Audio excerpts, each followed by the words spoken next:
The United States just clinched a World Cup knockout spot without the one player most people consider irreplaceable. Christian Pulisic. The face of the team. The guy who has scored 33 goals in 87 appearances for his country. He missed the biggest test of the group stage with a calf injury, and the team went out and won anyway. Here is why that result might be more telling than anything Pulisic himself could have done on the pitch. Pulisic injured his calf in the tournament opener against Paraguay. He still managed to set up 2 goals before going off at halftime, a performance that made the injury news feel almost cruel in its timing. He came off the field hoping it was nothing serious. In theory, a short rest and he is back for the next match.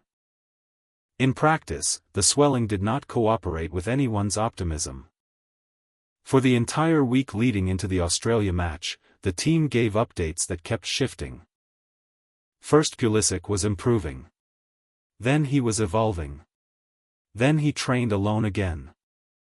His coach, Mauricio Pochettino, kept using careful language, saying things were heading in the right direction without ever confirming anything.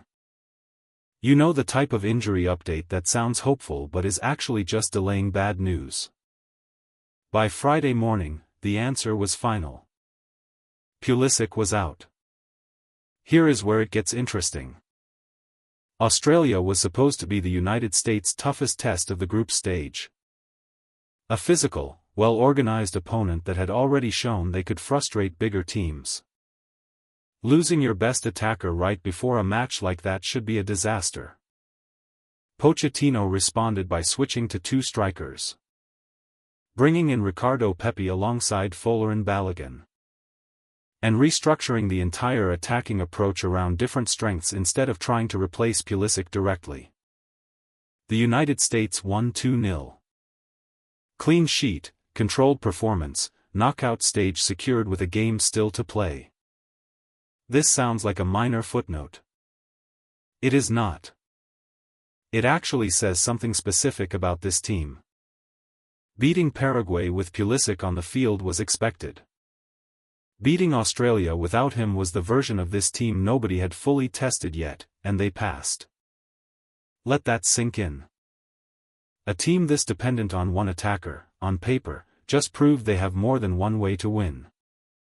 Gio Reyna scored a stoppage-time goal against Paraguay that sealed that match. Folarin Balogun has been scoring consistently regardless of who is alongside him. The depth that gets dismissed every time people talk about the USA being a one-man show just showed up exactly when it mattered. Whether you like it or not, this changes the conversation heading into the knockout rounds. If the United States advances with Pulisic fully healthy, that is the obvious story. But right now, this team has already shown it can win the biggest match of its group without him. That is the more impressive stat, and it is the one that should worry every team left in this tournament.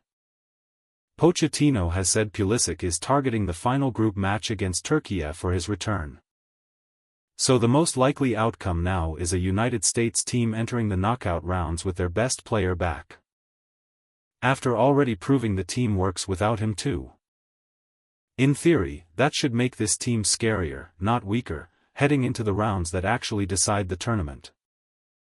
So here is the real question this raises. Was Pulisic always the reason the United States was good, or was he just the most visible part of a team that was deeper than anyone gave it credit for? This week gave us a real answer, and it was not the one most people expected. If these storylines are why you keep watching this tournament, subscribe, there is a new one almost every day.